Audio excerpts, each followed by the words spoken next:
Welcome to Senior Stay or Go TV, a show to educate, entertain, and advocate on behalf of our aging adults. We are here to provide you the best information for your quality of life. Welcome to the second part of our San Diego Senior Housing segment. We'd like to thank LaRue Fields and Elena Kalinowski, who were with us last month. This month we have Bill Kelly again, who is a senior advocate and consultant. And we also have Paul Downey, who's the president and CEO of Serving Seniors. Welcome, gentlemen. Great to see you. Thank you, Betty. Thank you for being here. Bill, good to see you. Thank you. Good to see you again. It sounds like you had a good trip. I did have a great trip. Thank you. Welcome back. I'm almost rested, I think. Paul, we know you're president, CEO of Serving Seniors, so tell us a little bit about that organization and what your services and core mission is. Well, our core mission is to help seniors in poverty survive. I mean, it's about providing safety net services. So we do meals, we do housing, we have social workers that are helping with entitlements, nurses to help with health care, a lot of collaborative partners. But the idea is that if we can keep a solid safety net around seniors who are living in poverty, they can live independently, which is what they want to do, and then B, we know that independent seniors tend to be healthier.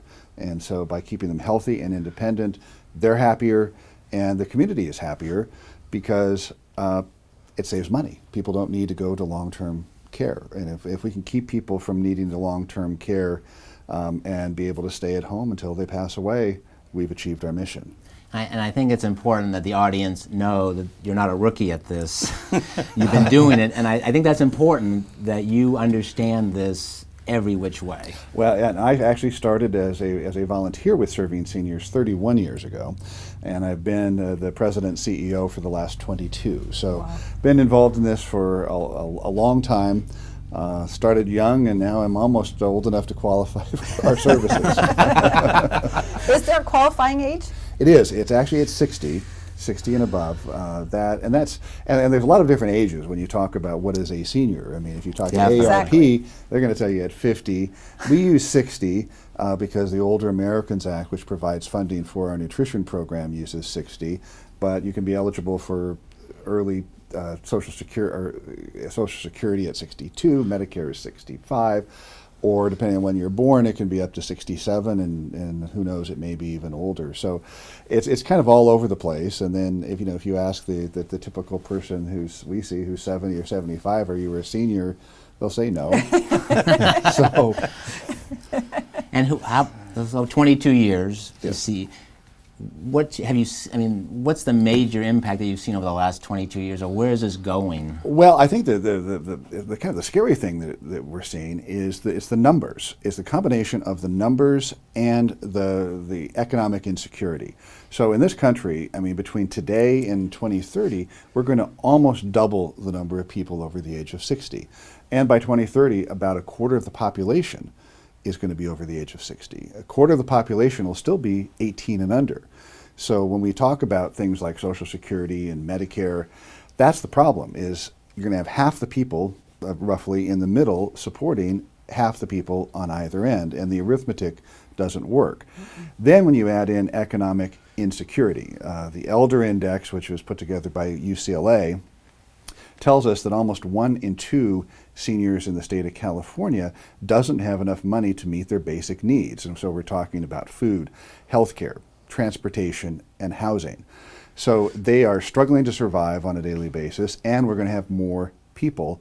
And from a policy standpoint, we're really not focused on building the solutions and the infrastructure that we need in order to address these issues. It's almost a little bit ironic in that I am a baby boomer. I wasn't born yesterday. This wave has been coming along for a number of years, and yet everybody's like, oh my God, it's happening. When did this happen? It's like, it happened a long time ago. This isn't anything new, I think. And with the advancements of modern medicine, people are living longer, and I think that's the part that people weren't banking on. Not the fact that our numbers weren't large and great, but the fact that people are living a whole lot longer than anybody anticipated. Well, that's true. Yeah. I'm a baby boomer as well, and so it was our parents' fault. That's You're She get blamed for everything. if you want to look at it that way. You're absolutely right, Patty. I mean, they've done study after study, both at local, county, city levels across the nation, state level, national levels for the last at least a decade. And all these things have been coming up over and over that Paul has told you about, and the last time I gave you some statistics as well that hold true from some of the same sources. But we don't seem to be addressing the problem, and I think it's partly because the seniors themselves need to be proactive. They can't wait for somebody to give it to them. They're going to have to demand it a little bit more of their politicians. And I don't see that happening until we make some noise. We're making noise. I Well, think the I think baby this- boomers will make the noise. I I hope think so. the greatest generation Yeah. didn't make the noise. Well, and I think that's exactly right. Exactly. I mean, the baby boom generation, We're used to being noisy. used to being noisy, and being ready to stand up and fight. But we have to get people to pay attention. That's part of the problem, is that we don't see at the national and even the state level the champions that we need. And so my concern is that we're all going to wake up on New Year's morning in 2030 and say, oh my gosh, where did all of these people come from, and why didn't we do something about it? And I so hope that's not. what we're trying to do now, is that we need to build infrastructure and get elected officials to maybe look beyond the next round of tweets and focus on building sustainable policy to deal with it. There's also the other side of it, is there's this whole cohort of people who bring incredible talent and ability and experience. And the question is, how do we utilize? I mean, Bill's a great example. I mean, he's retired, but he's really not retired. No. I mean, No. He's working harder now than Than he ever did. Than he ever did. But it's finding people to keep them involved and active in the community and taking advantage of the skills and abilities that they have. And so that's an opportunity. And so sometimes we look at aging as, all the problems, but we have this huge opportunity, and we need to seize it. Absolutely. And okay, so that Absolutely. volunteerism. On your website, you mentioned that quite a bit. So I really want the viewing audience, let's get out there and help. What can they do for you? Well, what they can do, I mean, we serve our meals. We serve about 2,400 meals a day, 2,400 meals a day. 365 days a year. And We how have many locations? 10 sites in San Wow. Diego. From downtown San Diego, we go down to San Ysidro, out to the East County, in La Mesa and Lemon Grove, Spring Valley, Mira Mesa, City Heights. And so one of the things we like to do is, when we serve the meals, is the dignity of having the meal served, as opposed to having to line up to get your meal. In fact, that's how I was introduced 31 years ago. I was working for the mayor of San Diego, and our office came over to serve lunch. And I admit, my first time over, I was dragged. I admit, I was dragged to go serve lunch. I wasn't that excited. But when I got there, I really got engaged talking with these folks. They have phenomenal stories. And so I actually volunteered for the entire duration that the mayor was in office, and then was fortunate a few years later to have the job come about. But that volunteering, so serving lunch, coming and doing birthday parties, doing St. Patrick's Day parties, Valentine's parties, are great ways to do it. But if people have other skills, so if they would, if we have a psychologist who would like to come in and do some groups, we'd love to have those kinds of volunteers. Volunteer attorneys who would be willing to do some pro bono work for some of our seniors. And who would they contact? I mean, on the website? Or? On our website, servingseniors.org, there's a place to volunteer. Okay. A little form you fill out. It goes to Tim Ruiz, who's our director of volunteers.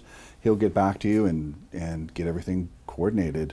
And again, we operate 365 days a year. So if you're working Monday through Friday and want to come in and volunteer on Saturday or Sunday, we're There's a there place. for you. Or a holiday, we need help. Literally every day of the year. And let's just focus a little bit, because we're talking about senior housing. Tell us a little bit about where you're that direction. Well, housing, from my perspective, is the number one issue that these folks are facing. I mean, the median income for the seniors that we serve is $850 a month. Oh, wow. That's about $120 below the federal poverty level on a monthly basis. Many of them are living in the single-room occupancy hotels downtown, where they're spending $675 to $700 a month for a 90 square foot room with a shared bathroom down the hall, and all of the unsavory critters that you could ever imagine in that, living in with them in those rooms. So out of the 850, they're spending 700. I mean, you can do the arithmetic on what people are trying to get by on. If you want to go to a HUD building, you're looking at 5-6 year waits. To get a Section 8 voucher from the San Diego Housing Commission is 11 years. 11 years. So if you're 75 years old and you go in and apply for a voucher, Odds are probably Not not gonna going to happen. We have two large complexes that we operate, one in City Heights and one in downtown. Our City Heights, I have 150 units. I have 170 people on the waiting list. Wow. Reality is 3/4 of those people will never get in. Wow. That's just the reality. So the demand for housing kind of is the issue that people need to focus on, because if you don't have a safe place to live, you're not focused on your health, you're not focused on your nutrition, you're not able to give back to the community. Mm-hmm. So building more housing has to be the solution that's out there. We need to look at building along transit corridors, density, so that people can move around, but take advantage of the limited land space that we've got here in San Diego. Well, you know my idea, and I'm going to just say it publicly. What's going to happen over the next 10 years to all the Macy department stores, the Penny's department stores, the Sears department stores? Bye-bye. Why not? Yeah. Let's get some money. Let's get some public-private financing to take over those department stores and put in some terrific housing options. Oh, it'd be terrific. It's a perfect location. It's great. It's transit. Transit friendly. Transit friendly. Yeah. Adding to what Paul has already said, I mean, the resident hotels are also disappearing. What's that? A lot of them are The resident disappearing. hotels are disappearing. Oh, They're being okay. bought up, and other things are being built that turn more money. Yeah, I mean, land is too expensive to have it be an SRO, so Right. condos and whatnot, and so that's the cheapest market rate housing that's out there. As bad as some of these units are, it's what's available, and trying to find a place to live. I mean, we find even people who have Section 8 vouchers, which means they're going to pay 1/3 of their income for rent, and the landlord is able to get a market rate rent. But finding landlords that will accept it is a challenge, because the vacancy rate is less than 3%. So landlords don't want to mess with the government bureaucracy and red tape that goes with accepting a voucher. Used to be vouchers were gold because a landlord It was knew that he or she guaranteed. was guaranteed money, and that's not the case. So people wait 11 years, get the voucher, And then can't still use it. can't find a place to live. Also adding to what Paul had said about the meals, I mean, 2,400 a day, is it? Yes. So that's a lot of meals, and he's just one organization. There are a lot of other organizations that are serving meals too. So we're not just talking about 2,400 seniors that need meals. We're talking about thousands more that need meals. Some of them have to have them delivered to their homes because they can't get out. Some of them are living on the street and can't make it to these locations. So it's a lot larger problem than a lot of people realize.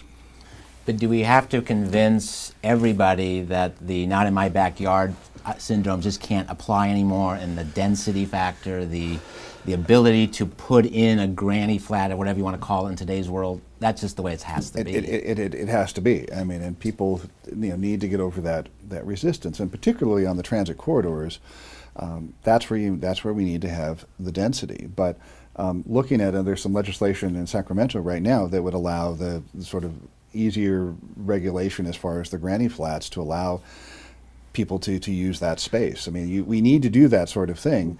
Mm-hmm. The numbers we talked about a couple of minutes ago are real, and if we don't have places for these folks to live that they can afford, we're going to have real problems. I mean, for us, we also have a homeless program.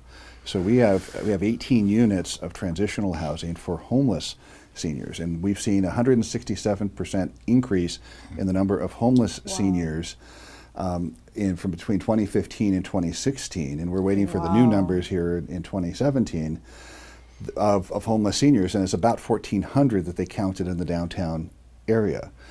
And so these are folks that have had all sorts of things happen in their lives, but trying to get them from the street into a permanent housing situation is a major challenge, but it's also very expensive from a community perspective. So building housing, which is at the heart of the housing first model, works because it's cheaper to house them than it is to take care of the police, fire, paramedic, ER, hospital bills that are associated with somebody who's living on the streets. And I know our time is running short, and I know you have an event coming up, so please go for it. Sure. Well, our Experience of a Lifetime event is on April 27th at the Del Mar Country Club. It's our biggest fundraising gala. We've got all sorts of premium wines that have been donated. The chef is putting together a special menu for us, and people will get a chance to bid on some really special auction items, including some very high-end wine that is being donated by Gary West. So we're very, very excited about it. If you're interested, again, off of our website, servingseniors.org is all the information, and would still got a few tables and seats left, and would welcome anybody who would like to join us. So I hope people show up and fill the room. Hopefully they will. And for people that don't know this gentleman, Paul, you are a pillar of this community, and you have done amazing work. And anybody who's involved in anything to do with serving seniors and helping seniors in San Diego know of the tremendous advocacy that you do, and I congratulate you and thank you applaud very you much. for what you do. Very And kind Bill, of you are beyond. Well, my whole thing is putting people together to make these Yes, problems you get are the solved, networker so- superstar, Networker, and I yeah, so appreciate that's it. everything that you're doing to benefit people here in San Diego. And I hope this message gets reverberates around the country, because this is not just a San Diego issue. No, It's a national. It is it's a a national crisis. issue. It's a crisis. We haven't called it a crisis. Many people don't. But Paul, it is a serving crisis. seniors, please get on his website. Please be active. Please talk to people who are working in this area. It is an important project. Bill, thank you for being here today, and we'll see you next month. Okay. Thank you. Very good. Appreciate it. Thank Have a you. great day. Thank you. Thank you. And stay tuned for more Senior Stay or Go.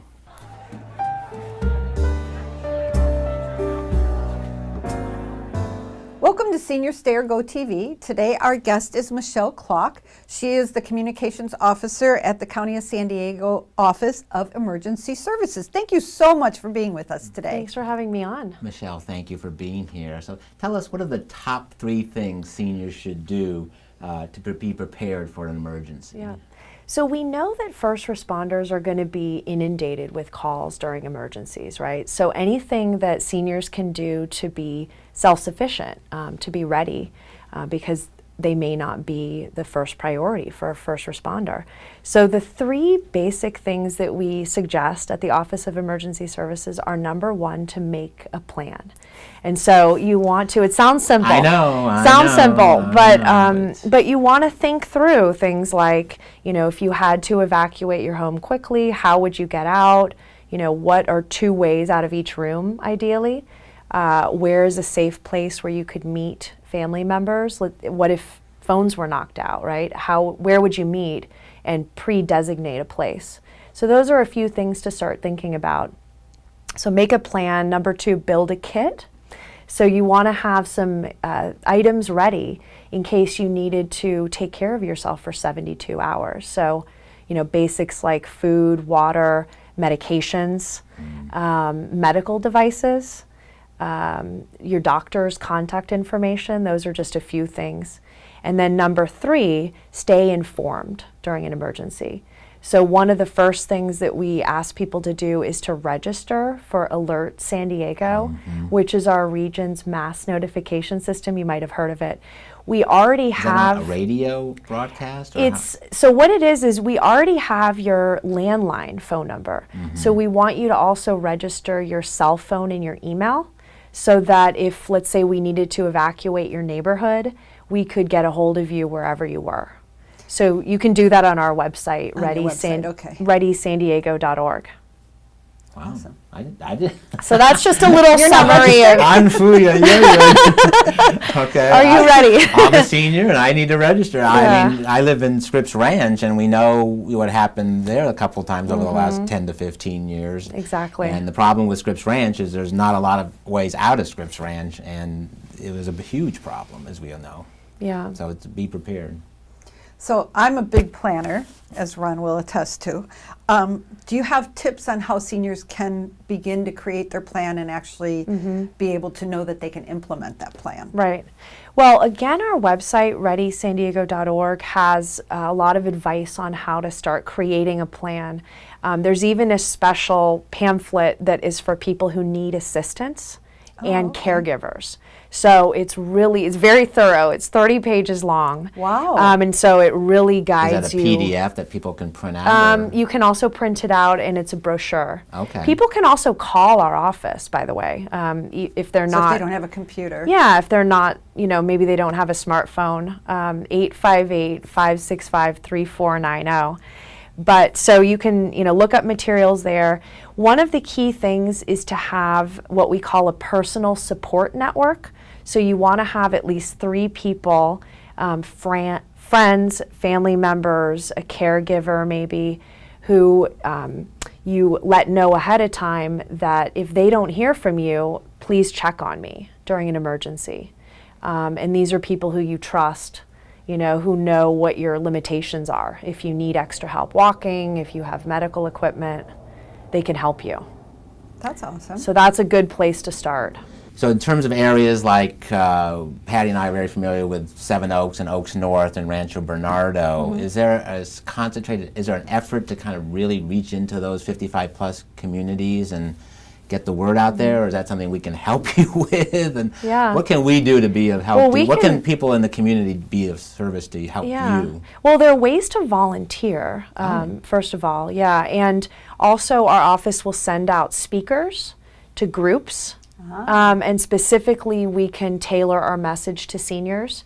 So let us know, if there are groups that we can come out and speak to about preparedness. Oh, well, there Yeah. you go. You got So- that. we have groups you can speak We to. have groups. So now our phones might be flooded, but that's okay.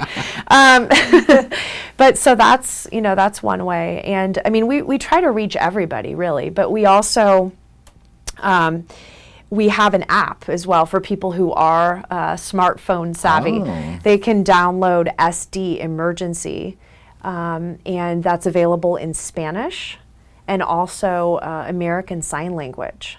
Oh, So you wow. can get messages, emergency messages. Well, you guys have taken this to a great level. There's something for everybody here. So that's fantastic. Yeah, and you can even adjust the text size so that if you need to make the lettering bigger, Since if you lost your glasses. right, on the smartphone. So, So what are some of the things I should have in my kit? well, food and water is a good start. Our rule of thumb is a gallon per person per day. So, and I mean, one thing that can be tricky is a lot of us don't live in huge homes, right? But if you can just start to stash away items wherever you can, that's good. But water, you want to have extra for pets too. Don't forget them. Food for pets as well. Have a can opener, manual. Sounds so simple, but if the power is knocked out, like back in 2011, remember? Yep. You need to be able to open those cans up. Prescriptions, like I mentioned before, a first aid kit, flashlight with batteries. I actually found online a hand crank Battery. radio. It's actually Radio a and radio and a flashlight. So somebody then- just showed it to me last week. You can get it at Home Depot, actually. right. So hand that's crank. hand crank. So then you, You don't have need batteries. Oh, okay. I know. So you get That'd a be little. worth just to have. So you get a little workout. Yeah, It's yeah. as funny well. you say don't forget the pets because I've been evacuated from my home 3 times in Oh, the wow. last 30 years. And so now I'm very organized. I mean, I have 2 Tupperware bins with everything in it other than, my computer, which now you don't really have a hard drive anymore. You just have your little laptop that Right. you can take. But the last time I was evacuated, I was babysitting a friend's dog and I had the whole car packed. And I looked down and he was sitting there and I went, oh, I'll make room for you. Don't worry, I'll make room for you. I See, kind of but so forgot much he needed a stuff. seat. It's funny how if you've been through it, you know what to do. Yep. You know. The first time I didn't, but now I do. Yeah. Yeah, we both have been through it. Oh, have you? With fires. Yep. It's always Yeah, been and the fires. so many of us have. So Yeah. yeah. Yeah, the first one I thought the house was gone, and I was already had the architect out.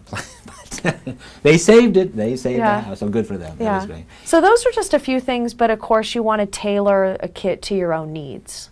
And plus, I mean, it seems overwhelming, but again, through that special brochure that's for people who need assistance, they even lay out week by week, like first week, get a jar of peanut butter and a gallon of water, and you spread it out over a few months. It's Instead a little of trying bit, to do it all at it's a once. little less intimidating, and plus it spreads the cost out.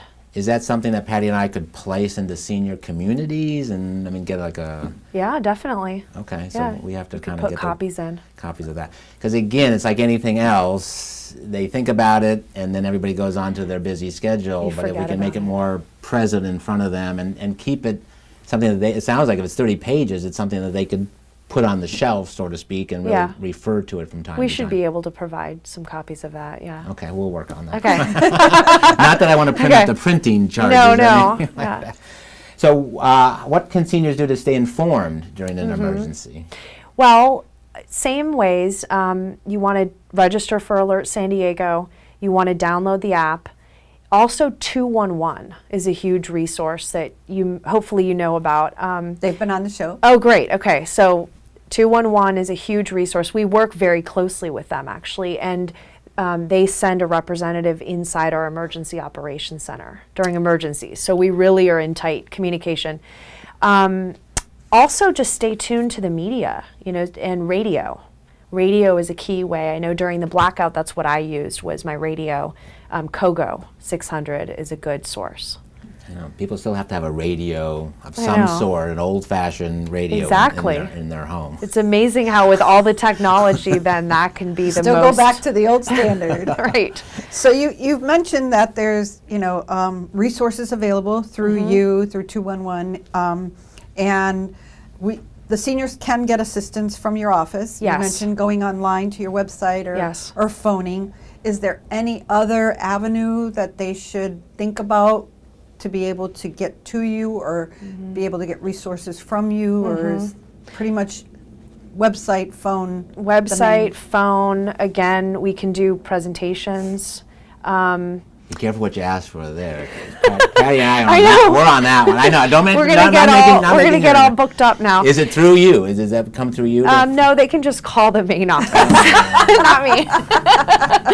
Your phone's gonna be But, ringing off the hook. but after one thing I wanted to mention is on the website, one thing that's cool is we have, if you scroll down, there are buttons for different types of emergencies. So you can learn about, wildfires, tsunamis, earthquakes, and then you can see what the specific tips are for each of those. Okay. So It sounds like you've got it all covered. We're excited. We We're, ever- we're thrilled. I learned a lot today. Good, Because I good. need to get the app. What's the app again? SD emergency. SD Emergency. Free, no cost. No cost. And then to register, what was the other one? To sign- Register your phone number. Register my phone number. Alerts, My cell cell number. I phone, know our and email. Where's one of the last? We still have a landline, believe it or not. But there's my cell phone. Right. Well, Michelle, thank you for being here today. You are a wealth of information, and the San Diego County is doing a great job of helping people for emergency preparedness. And we thank you for being here. Thank you so much. Thank you. And stay tuned for more Senior Stay or Go TV. And now it's time for the real estate debate, where we debate the hottest topics in San Diego real estate. Let's welcome today's panelists. Guest number 1, Steve Ploetz, Realtor at Century 21. Guest number 2, Max Folkers, Realtor and owner for Remax Pacific. Guest number 3, Scott Ryan, Realtor at Coldwell Banker Residential Brokerage. And guest number 4, Courtney Costello, Realtor at Pacific Sotheby's La Jolla. And we are live on Facebook, not as live on Channel 6, but the action still all happened right here. Welcome to the Real Estate Debate, where we debate the hottest topics in San Diego real estate. Fantastic panel here today. Let's go around for the livers. Max Folkers is here from Remax. How you Yes, doing, Max? I'm doing great. Glad to be Max here. from Remax. It's easy to remember. He did that on purpose, folks. Remax, Max, He Max. can never Yeah. leave. Yeah. Steve, you don't have those kind of golden handcuffs with Century 21, do you? Steve Ploetz from Century Ploetz. It doesn't work. Doesn't work. Doesn't work for you. Thanks for being here, my friend. Courtney Costello. How are Yes. you doing, darling? Wonderful. Thank you so much. And your name has nothing to do with your brokerage either, No, it doesn't actually. but that's okay. But you can call me Cece. And and Costello Estates. We like that. Exactly. Yeah, Exactly. Scott Ryan, Coldwell Banker, International. What's happening? How you doing, brother? Doing good, man. All right. Last time we saw you was in a very nice house in La Jolla. Yeah, it was. Hasn't sold yet, but hopefully soon. Well, in that $4 to $5 million price range, I've had 5 showings, so it's not bad. That's good. Can't That's complain. good stuff. Yeah. Okay. Time to agree or disagree with today's topic. Topic number 1 is, if you live in a good school district, it's better to sell your house before school gets out so you can avoid the competition in the summer months. There was a Zillow article, actually it wasn't a Zillow article, it was an article in Inman that was data from Zillow saying that the first 2 weeks of May were the best time to sell. We're going to start with ladies first, of course. Courtney, agree or disagree? Well, I always like to say if we're looking at, as a personal, transaction, what our clients need in their own, personal plan in their life, then of course it comes down to what's best for them with selling and buying. But when it comes down to answering this question, I would say that I have to agree with the fact that whenever you're dealing with coming out of the winter months, okay, so we're coming out of the winter months, you're dealing with a lot of buyers that actually are serious buyers and looking in the market. So you're also up against the seller's market. So you're still coming in with 7 offers that are offering on this property. Only one can get the property. So you're still left over with 6 real-time buyers that are ready to buy and actually ready and willing, which is what you need to sell a home. So coming into the new months of the new year, you're coming into the springtime. So you're coming into, I believe starting in March is actually a decent time to start listing as well, because so between March and May is actually the ideal time, and then coming into summer, of course, you're going to have an array of more buyers coming on the market that are traveling from around the world, but that doesn't necessarily mean that they're ready and willing and they're buyers that are serious. They're just coming to look and see if something, sparks their interest to get the process started. But typically coming out of the winter months, you are going to have a better chance at selling your home at a higher price because more people are competing for that property. Gotcha. More buyers, less sellers. Yep, Makes sense. absolutely. Scotty, what do you think about this one? I don't know why everyone keeps getting all their stats from Zillow. I mean, everything is according to Zillow these days, but it depends on where you're at in San Diego. I mean, and what the inventory levels are like, and what your personal plan is. Like, you live in a great school district, and that's great, but are you ready to pull your kids out of that school? So where are you going to move to? Are you moving to a different part of San Diego? So are you let me moving clarify. out of the area? Let me clarify. So none of those things are a consideration. Okay. Let's say you don't have any kids. Okay. But you live and own a home in a good school district. Okay. So that's part of the appeal to the property. Because Right. there are a lot of people who buy Right. properties in good school districts, not because they have kids, but because they know that's a good place to be. It's a safer Right. investment, right? Good community. So will it be better, and of course better to sell, meaning will you get a higher price? Will you have more of an advantage if you sell before school gets out versus it waiting to the summer? I think there is some correlation when it comes to schools and people timing their moving with, when school gets out. But if I didn't have any kids and the schools weren't a big thing for me, my biggest focus would be what is the condition of my house? Because that's what's going to get you the biggest return on your money, not timing the market or trying to figure out, hey, should I list right when school is getting out? But, what does it look like? Is it fixed up, all set to go?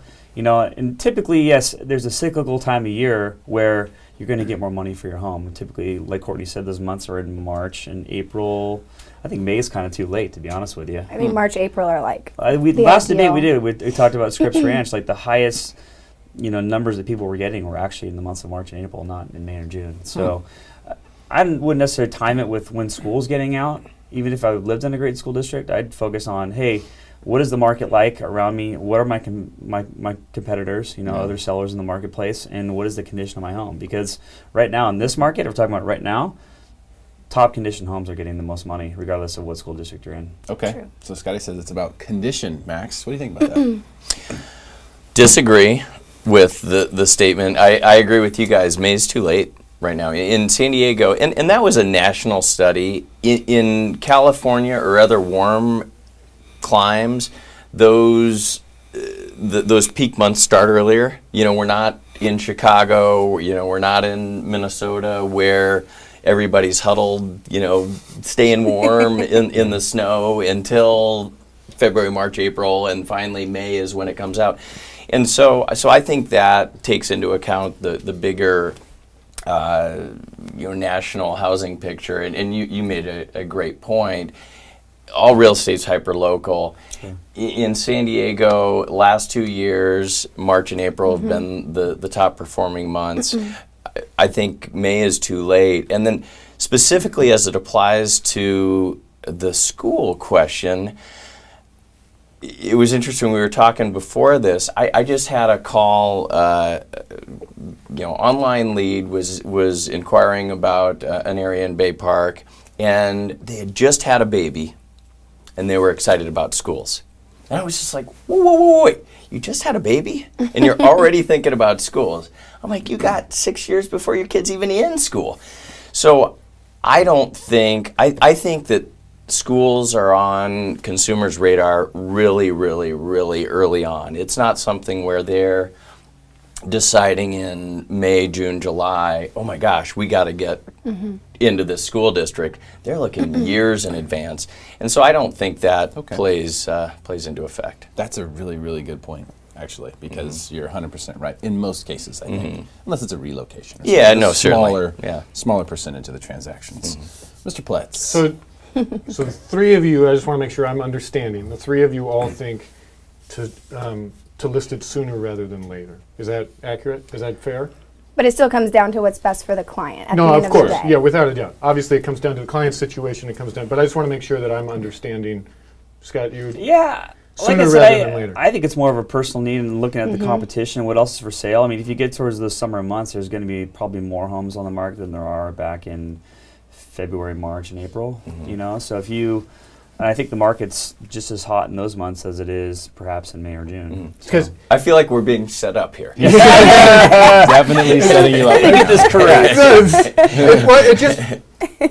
it's hard for me to make a sweeping statement about every market. Certainly. So what I can talk about is this market. And I think the biggest challenge has been, as you talked about when you talked about what's going on in the market, is that anybody that has stayed in their house the last couple of years has made money. You've sat in your house, Absolutely. you've made money.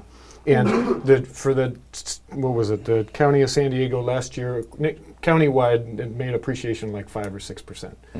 So I realize that that's not linear. You're not making, if it's 6% and there's 12 months, you're not making 0.5% per month on your house, but you did make 6% in the year. So I'm yet to hear any great arguments about how the market is changing, about how the market is plateauing, about how the demand is really high, the supply is really low. In my opinion, don't sell it, but that's not an option in this hypothetical situation. If the data says, again, it's not linear, but you're making another 0.5% by waiting another month, if I'm selling a $500,000 house, you're saying I make another $2,500 by sitting in my house for a month? My argument is wait. Now, you run the risk. I think as realtors, we have a tendency to say, hey, look, I can tell you what I can get you in your house today, and therefore I can get you out with this dollar amount today, and I don't know what the future holds. But I'm not seeing any economic signs that show any great change. Wait it out. Yeah. That's why it comes back to condition. Well, and I agree with you, though, on the point. It's not linear. I mean, you're seeing if you look at the lowest amount of inventory is right now. For the listing presentation I'm going on today, It's even 3% I lower pulled the than last stats. year. It is low. Yeah, it It's is 3% low lower. right now. So it is a great time to get, a few offers on your house, and you're going to make more than that 0.5 point in just your negotiating, your leverage. Whereas I think if you look in the summer, I mean, we all, at least I saw it, once you got into the summer and early fall, it slowed down. Stuff sat on the market, and I think you really hit on an interesting point that I think the majority of our appreciation happens in that first 6 months. Yeah, it's an interesting conversation to have. I mean, certainly you're going to sit with somebody today and have the conversation. The inventory is the lowest I've ever seen it. To which a devil's advocate argument is, well, who says it can't go lower? Who says that there can't be even more demand of people that try to jump into this market, and even more sellers that say, it's not really the right time. Yeah, but if there's a dozen offers on a property and only I one agree. got it, Yeah, what's the 11's difference? plenty for me. Totally agree. And it's time for us to dive into topic number 2, as we are still shooting this for television. And there will be a little bit of extra for the live folks here in a second. But let's jump into topic number 2, which sort of goes, Steve sort of already answered this one. Question of the week. You don't get to talk anymore. You're done. You're done. Fired. This is a real question from, her name was not Ellen, but she was in Spring Valley. and she said, we're about to retire and our home is almost paid off. They bought it for $250,000. It's now easily worth $500,000. I think it might be worth more than that. We think we could get $2,500 a month in rent. Possibly get more than that too. These are round numbers. Should we sell it or should we rent it? Which is a smarter move? Now, these are people who are about to retire. I mean, they're a year away from retiring. The home is paid off in like 6 more payments. So what they're trying to figure out is, do we cash in on this hot market, take the money and run, or do we make the long play and go for the $2,500 a month? Are they moving out of state or staying local, or are they going to buy or rent, or what's their... They're staying local. And also, do they have an incredible retirement fund that they already have to grab from? So it comes down to, yes, you're in a seller's market right now, so you're going to maximize on your home right now. Absolutely. We can't predict where the market's going to be in the coming years, but we can see where it is right now. We can see, you know, kind of the traditional way that it's been laid out the past few years. Well, where you're going right now, you don't know. We can't predict that, but we can tell you right now you're going to maximize your home if the condition is where it needs to be able to maximize that price for the amount of offers that are going to come in. But at the same time, if they don't need that retirement money, then they should keep it as an income producing property and keep that real estate here in San Diego and bring it and put it down, you know, give it to their children or give it to their grandkids, however they want to go about it. So I think it's more of a personal decision. If they want to maximize and take the money right now, knowing the market's hot, great, let's do that. If they don't need the money, then I would probably suggest keeping the property. They don't need the money. If they don't need the money, keep the property. For the long play. Keep the real estate, keep it in the family, allow that opportunity and income producing asset to be a part of the family portfolio. That's an interesting idea. Scotty, I know you got something on this one. Yeah, so I guess to add to what she's saying, you need to look at your tax consequences, because you get, if you're married, I would assume they are, you get a $500,000 tax, you know, capital gains tax exemption. So if they need to increase their portfolio cash-wise and put some more money in their long-term investments, getting that capital gains break is good. So 2 out of the last 5 years, you could actually rent it for 3 more years, assuming we're on this appreciating market, is still going up, sell at that third year and still take that $500,000 gain, you know. That's a good point. So still capture the So exemption. you can actually get the best of both worlds. You can capture some rent for 3 years, assuming the market is still trending upward, because you always want to sell that property when the market is high if you are going to cash out. But along the way, you create 3 more years worth of income from the rents and then sell the property and still take that $500,000 gain tax-free. If you continue to rent that property for all these years, now that property turns into investment property and totally changes your tax, your tax consequence scenario down at the the end. road. So That's a really good idea. yeah, and I kind of did the math too a little bit. I mean, I'm assuming you sold it for $500,000, they get 6 payments, it's paid off. You know, after you pay realtor commissions and everything else, you know, your gain is really about 20. I did math, it was like around $22,000 per year, you know, with the rents that you're getting. But you got to take some of that off for paying a property manager, your property taxes, maintenance, any insurance. Yeah, and then you do the same thing, and you cash out, put the money with a wealth advisor. You know, assuming you get 7% return on your money, which is probably around what people most get. You know, in the market. The numbers were pretty close. It was about 30,000 roughly at that. So, but if you keep the property, you're getting cash every month. If you put the money in stocks and mutual funds, that sort of thing, it's just kind of growing over a long period of time. So cash flow, depending on their needs, is really kind of an important thing. That's the main Exactly. But the kicker is really the $500,000 capital gains. thing. Yeah, If you need the cash and you want to put that, you can get the best. That's such a of both worlds. huge exemption to be able to take advantage of. One of the best parts about owning real estate that you live in is that you get to take advantage of that when it does go up in value. Max, you're an investor.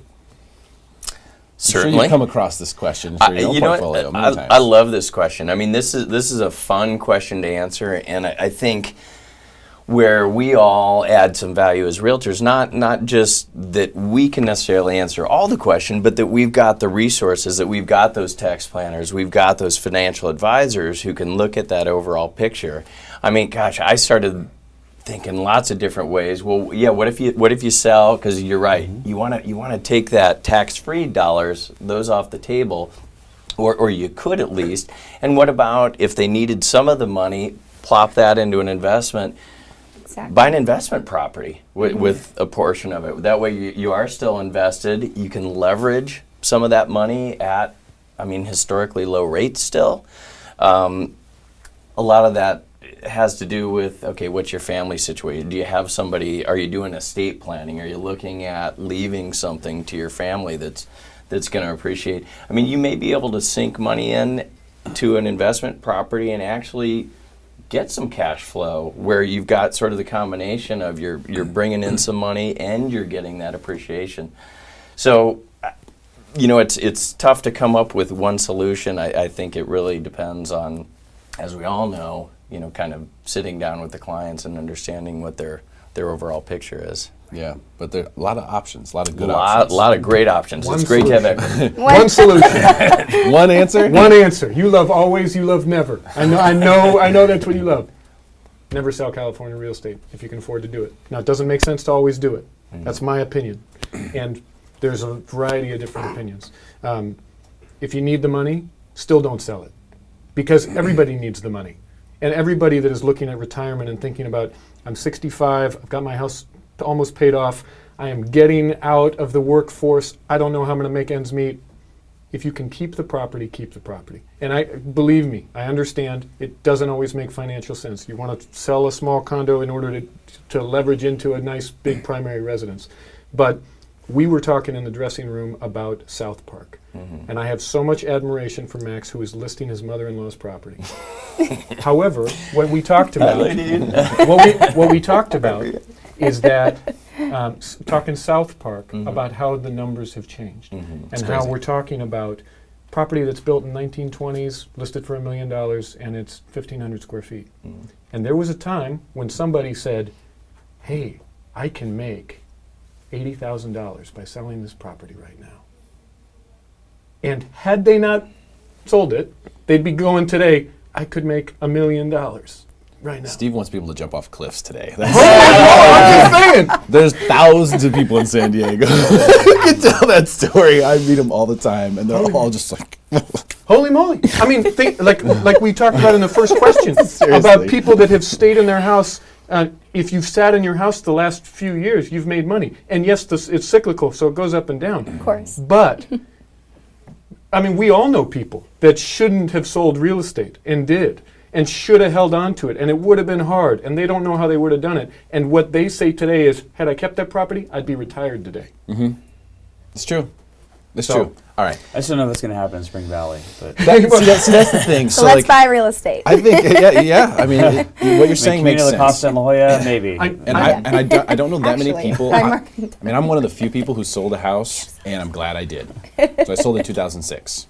Here's my thing with this, and what I told Ellen was very specifically, either you're one or the other.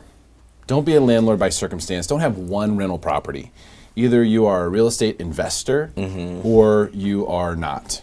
So if you are, then you need to look at the whole thing and try to maximize. You know, maybe you do need to sell this place, but not so that you can take the money and put it in your 401k, so you can take the money and you can go buy 5 different $500,000 houses with 20% Right. down, and actually have a portfolio and things start to make sense now. You can buy your light bulbs in bulk and all that stuff. Okay, like either one or the other. You can't be like, oh, let's see if this goes well, because now you're in retirement and you're taking a huge risk. You get one bad tenant, destroys the property, property values go down, you spent $40,000 fixing it, and you just lost $100,000 in equity, and now you're like, what in the hell are we doing? Like, I've seen that happen. I've watched that happen. I've talked to those people. So, you know, why take that kind of risk? If you're going to take the risk, you need to spread it out. Not just in one house where you hope the nice man makes his payment every month, and then everything will be okay. And buy in the best areas that also have the highest demand Correct. for rentals. So if you go buy a rental in Encinitas right now, you're going to get a renter the next day. No problem. So also purchasing smart in the locations too. Even if it's a 1-bedroom. Yeah, and exactly. to that, I Right would location. say, Still rent, exactly. we know the good neighborhoods now. But there was a time when there were areas that were not good neighborhoods. San Marcos, up in North County, they didn't have great schools. Now their schools are 9s and 10s. Yep. Everybody wants to move to San Diego, and my opinion is, where are they going to go? We're running out of places to build unless you want to jam more houses in off the 56 freeway. Right. I suspect that they will go to East County, that the schools will improve in those areas. May take 10, 20 years. We're at the beginning of retirement here, Steve. They're planning on living really long. Steve. So I know what you're saying, and I think you're right, and that's the reason why young people should buy a house as soon as they can, because pretty much you can't go wrong. Yeah, You can well, keep the get damn in, thing. and that's your opportunity to leverage up because it's only getting more and more expensive, you know, as you're saying. And, you know, gosh, the amount of times you hear that conversation, well, interest rates are going up, and that's going to, you know, put downward pressure on the prices. Like, so what? It's still going to cost you the same. You know, Until the sun Exactly. starts It setting in a weighs out. different area and the weather changes. like- exactly. People are going to keep coming to San Diego. Until that happens, this is still an unknown gem worldwide. I mean, it's becoming more known Oh, yeah. worldwide. The number of international buyers. This is what I that's tell now people. coming in. We're less expensive than LA and a lot less expensive than San Francisco. So what And are way options? better. And and less traffic, better. less headaches. You know, I had a first-time buyer I've been working with who's low-end buyer, is probably like in the $350 range, and he told me the other day kind of wanted to pull the reins back on looking at property because his friends have been telling him that the market's overinflated and that prices are going to drop. And I said to him, I said, how far low do you think the entry level can actually get in San Diego? It can't get any lower than it really is from an affordability standpoint when you talk an entry level condo. You If know? he's at 350 budget and he Unfortunately, sees it's true. anything he can write an offer on, he needs to do it right now. Yeah. You're right. There's a million different if-then scenarios you could go in and try to dissect. Like, all right, what's Exactly. the most economic efficient if you need money this way or that way? But I wanted to zoom out on it because most people, if you give them all those numbers, they just can't digest it and make a decision about it because you're asking them to pick a micro direction. So I told her to pick a macro direction. Like either you're Right. going to be a property owner, investor, or you're not. You're going to take that money, and that's the safe thing to do, especially in Spring Valley. No offense at all, but that's not like the hot area of San Diego real estate, right? Like I said, But all sell of a there sudden- and purchase an Encinitas or something. Yeah, or multiple units. Or It's- multiple Yeah, I units. was going to say, Yeah. I love multi-unit right now. Yeah. I mean, That's a big one, I mean, Because just a lot of people want to live with their mom or live with whoever, but they don't want to live in the same home, but they want to share the same wall and be close. So I love you, Mom. We want to be close, but not that close. You need to have your own Let me go bathroom. on national television Yes. and say, no, Mom, I love you. If Ellen in Spring Valley disagrees with Steve and she wants to sell her property, just have her call me. Well, are you it's- saying that Ellen can stay with you? Do you have an extra unit, Scotty? So I encouraged her to do that. I encouraged her to do that because I said, this is not the time of your age to do this. I don't think. It doesn't make. I mean, maybe when you're younger and you have more time to like build a portfolio out, pay some things down, but to start a portfolio at the beginning of In your retirement, retirement. just doesn't sound like that. You want to travel, you want to do that kind of stuff. Take your tax-free money off the table. Plus, with this one particularly, just renting this one, I think makes no sense because the tax basis is only $250K is what they bought it for. So and like Scott said, you rent it for more than 3 years, and all of a sudden you flipped everything. You've lost a huge tax advantage for another depreciation advantage, which is cut in half by your purchase price. Yeah. So it's just not an ideal situation to hang on to this one, Steve. I tell you, if I can throw one last wrinkle, one of the discussions I've been having with my folks who are in their 70s, and they would disagree that this is not the time. They love investing in stuff. And one of the things that we talked about was, a multi-unit or basically a single-family home with the option of a studio for Airbnb, and they absolutely love that idea. They love the idea of a project. Number one, something to do that they can get invested in, but then also the rental income, and it becomes a vacation home for them when they come out. And I've now gone down that path with a couple of different people where it's sort of a multi-use, and they actually enjoy the idea of having new people come in to the house and not necessarily share a kitchen, but from all over the world you get to interact with people. breakfast-ish. Yeah, kind of almost a B&B with as much input as you want. But those people are in their 70s. This isn't their first investment. They've been doing it for a long time. Certainly, right? certainly. And it's Yeah. something and that's what I mean. So they're on that side. So it's Right. They're go this way or experienced go with that it. way. Right, Like, right, get yeah. into No, it, you're right, study you're it, right. Good point. look at it carefully, know it, live it, breathe it, or don't get in there. Right. Because there's sharks in there, man. I mean, San Diego real estate market, investors are sharks, brothers and sister. They are. I mean, there is no niceness out there in that game. That game is is ruthless. And That's why we got to bring heart back to real estate, y'all. And what a great way to close. You guys have been amazing. We're out of time, but this has been a fantastic discussion. I really Thank appreciate you. y'all coming in today. Thank you. You got it. And of course, thank you guys so much for coming in today. Really, really appreciate it. Fantastic real estate discussion about the hottest topics in San Diego real estate. That's how we do here on the Real Estate Debate. Of course, we'll be back in next month, same time, same channel. We'll see you then.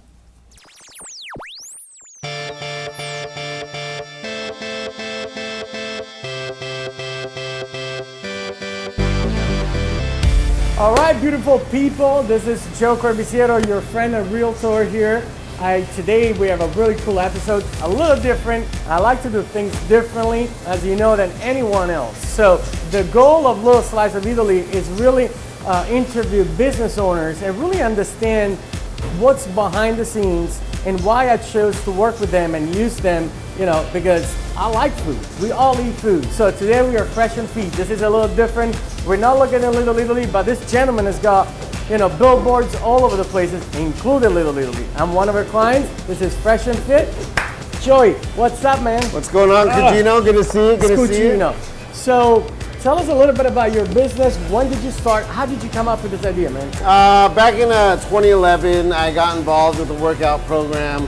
Really was overweight, clinically obese, and wanted to make a change for myself. So I got involved with meal prepping my own meals, staying really active, and by doing so, it drastically changed my life. So a light bulb went off in my head, and I wondered, how come people aren't doing this?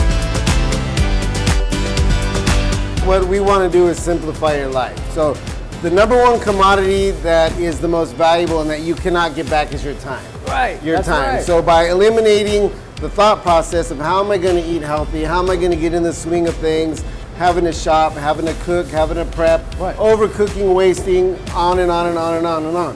We do all that for you. So right. all you have to do is heat it, eat it, and repeat it. How many meals do you have available right now? Right now we have 53 items on our menu. You're kidding. Breakfast, 53. breakfast, Oh my lunch, and God. dinner. You choose whatever you want, when you want, and what day you want. And that's the beauty of this whole thing. How can they find you?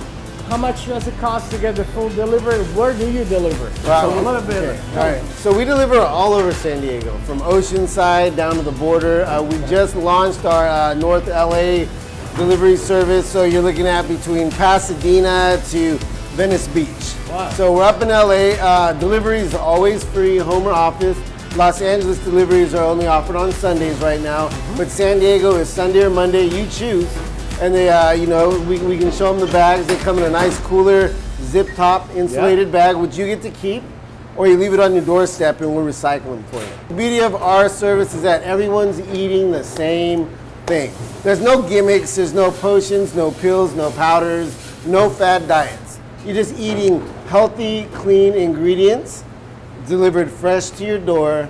What more can you ask for? That's right, man. I absolutely love the system, honestly, and I enjoy it every day. Thank you. So I want to try a couple of meals, if you don't mind. I'm starving. It's actually lunchtime.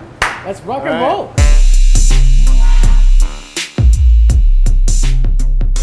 So this is a egg white chorizo. Dude, this thing is bomb. Egg white soy chorizo burrito. I like correct. it. I'm gonna have a bite. Right, there you go. So yeah, you start your morning off. We have a lot of egg white breakfast dishes, a lot of high protein dishes as well. Yeah, so you start your day off clean. You feel energized. You feel good. We have a special going on, right? So number one is you already have a website, which is Fresh and Fit Meals. Right, it's www.freshandfitmeals.com. Right. Now, in addition to that, you wanted to do a special promo, a special offer Right, for our audience, right? right. For the viewers, if you guys go ahead and jump on the website to place a purchase right before you check out, there's going to be a spot where you can put a promo code. So we'll do promo code Smarter San Diego, and then what do they get? With that, you'll get second week free up to $69 value. That's awesome. Absolutely. Thank you. That's You rock got and it. roll. Yeah. So again, guys, this is a great source for you. So instead of being worried about buying food and cooking food and whatnot, if you're a busy person or you want to dedicate that time to do something else, I strongly recommend you to join this Fresh and Fit family. This is Joico. I'm Joe Corbisiero, and I'll talk to you soon. Ciao.